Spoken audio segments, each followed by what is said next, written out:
300 साल पहले जो गोल्ड से भरा जहाज डूब चुका था वो मिल गया है और उसमें इतना गोल्ड मिला है जिसकी कीमत जानकर आप हैरान हो जाओगे। इस गोल्ड के जहाज मिलने के साथ ये जहाज से जुड़ी ऐतिहासिक स्टोरी भी सबके सामने वापस आ गई है। गोल्ड इतना ज्यादा है कि उसे लेने के लिए आज दो देश आपस में लड़ रहे हैं। दोनों देश गोल्ड पर खुद का दावा कर रहे हैं। तो चलिए आज आपको मैं इसकी दिलचस्प कहानी बताता हूँ। कहानी का आगाज होता है आज से 326 साल पहले 1698 में, जब स्पेन ने अपने शानदार जहाज को तैयार किया था जिसका नाम सेंट जोस था। ये जहाज जिसकी लंबाई 150 फीट थी और उसका वेट करीबन 1000 टन था। इस जहाज का मेन काम सोने, चांदी और दूसरी कीमती चीजों को स्पेन तक पहुंचाना था। ये जहाज को 1698 में स्पेन के शिपयार्ड में तैयार किया गया था। यह जहाज ना केवल अपनी साइज और ब्यूटी के लिए फेमस था, बल्कि उसकी मजबूती और समुद्री सफर के लिए अनुकूल डिजाइन के लिए भी जाना जाता था। जहाज को बनाने में कई महीने लग गए। हर एक लकड़ी का टुकड़ा, हर एक कील, सब कुछ सोच समझकर लगाया गया था ताकि जहाज समुद्र की सबसे टफ कंडीशन जैसे कि तूफान का सामना कर सके।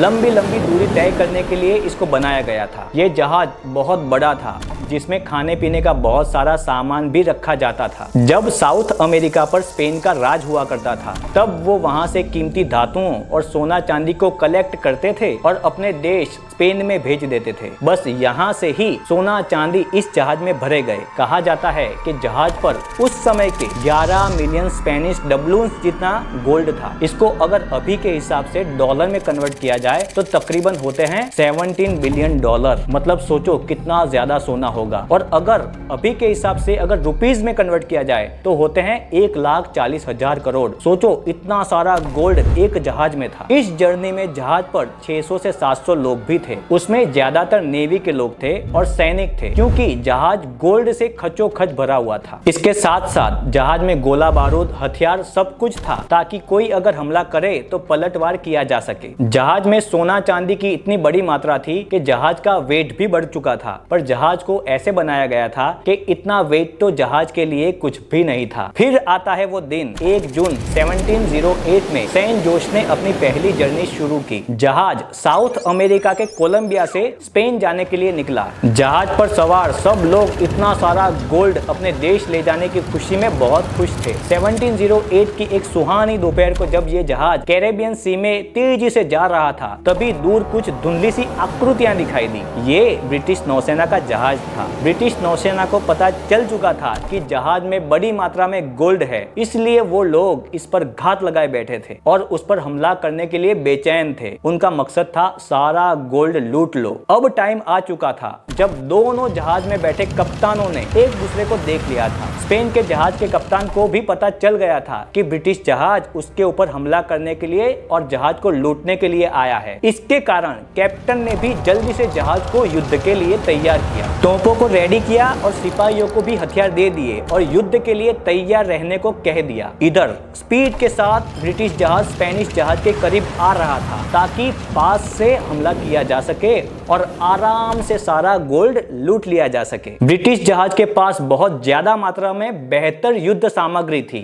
जो स्पेनिश जहाज के लिए बड़ी चिंता का विषय था। फिर अचानक लड़ाई शुरू हो गई। ये युद्ध कार्टाजेना डी इंडियाज के पास लड़ा गया था जो अब कोलंबिया में है। ब्रिटिश जहाज एक के बाद एक गोला स्पेनिश जहाज पर बरसाने लगा। तोपों की आवाज से समुद्र में खलबली मच गई। दोनों साइड से एक दूसरे पर हमले जारी थे। कोई गोल्ड बचाने के लिए हमला कर रहा था तो कोई गोल्ड चुराने के लिए। अचानक ब्रिटिश जहाज से निकला एक गोला सीधे स्पेनिश जहाज के बारूद खाने में जा टकराया। और आपको तो पता ही है कि बारूद में अगर चिंगारी लग जाए तो क्या होगा। बस जैसे ही वो गोला बारूद खाने में लगा तो जहाज में भयंकर विस्फोट हुआ और जहाज जलने लगा, जिसने जहाज को तुरंत ही डूबने के लिए मजबूर कर दिया। इस विस्फोट के कारण जहाज पर सवार सभी लोगों की भी मौत हो गई और जहाज के साथ ही उस पर रखा हुआ सारा खजाना भी समुद्र की गहराइयों में चला गया। और ये घटना इतिहास में एक खोए हुए खजाने के रूप में दर्ज हो गई। ब्रिटिश जहाज को भी कुछ ना मिला क्योंकि गोल्ड भी जहाज के साथ डूब चुका था। तब से लेकर अब तक जहाज को ढूंढने के लिए बहुत बार ट्राई किया गया पर कोई भी इसमें सफल नहीं हो पाया। धीरे धीरे धीरे सब लोग इसे भूलने लगे थे। लेकिन सैन जोस के डूबने के 307 साल बाद 2015 में एक इंटरनेशनल समुद्री पुरातत्व ग्रुप ने उस प्लेस का पता लगाया जहां ये महान जहाज डूबा हुआ था। ये ग्रुप समुद्र की गहराइयों में उतरा जहां समय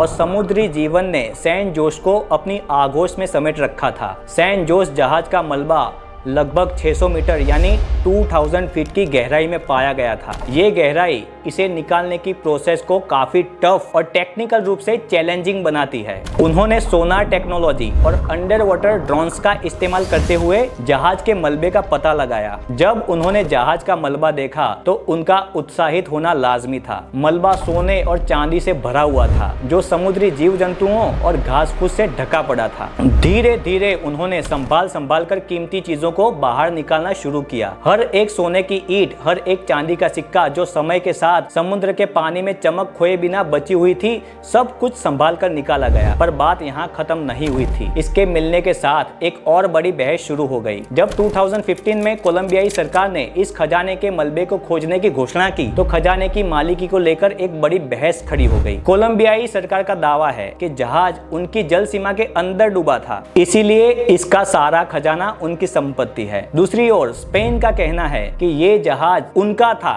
और उस पर रखा माल सामान स्पेन ही आ रहा था, इसलिए उन पर उसका अधिकार है। इस विवाद को निपटाने के लिए आज दोनों देश पर बातचीत शुरू है और कानूनी प्रोसेस भी चालू है। इस प्रोसेस में ये भी शामिल है कि खजाने का अच्छे तरीके से प्रोटेक्शन किया जाए और इसे कल्चरल हेरिटेज के रूप में डिस्प्ले किया जाए। आज सैन जोस के मलबे का प्लेस एक पॉपुलर गोताखोर प्लेस बन चुका है। ये प्लेस अब समुद्री आर्कियोलॉजिकल पार्क के रूप में डेवलप किया गया है, जहां लोग दुनिया भर से आकर समुद्री इतिहास और पुरातत्व की जानकारी हासिल करते हैं। इस पार्क में विजिटर्स को अंडर वाटर टूर्स दिए जाते हैं, जहां वो समुद्री जीवन और इसमें डूबी विरासत को देख सकते हैं। सैन जोस के मलबे का मैनेजमेंट कैसे किया जाएगा, ये आगे चलकर दोनों देश के बीच की बातचीत और लीगल प्रोसेस के बाद ही निर्भर करेगा। इसके अलावा ये भी इम्पोर्टेंट है कि इस खजाने को एक कल्चरल हेरिटेज के रूप में बरकरार रखते हुए उसे एजुकेशनल और रिसर्च के लिए उपयोग में लाया जाए।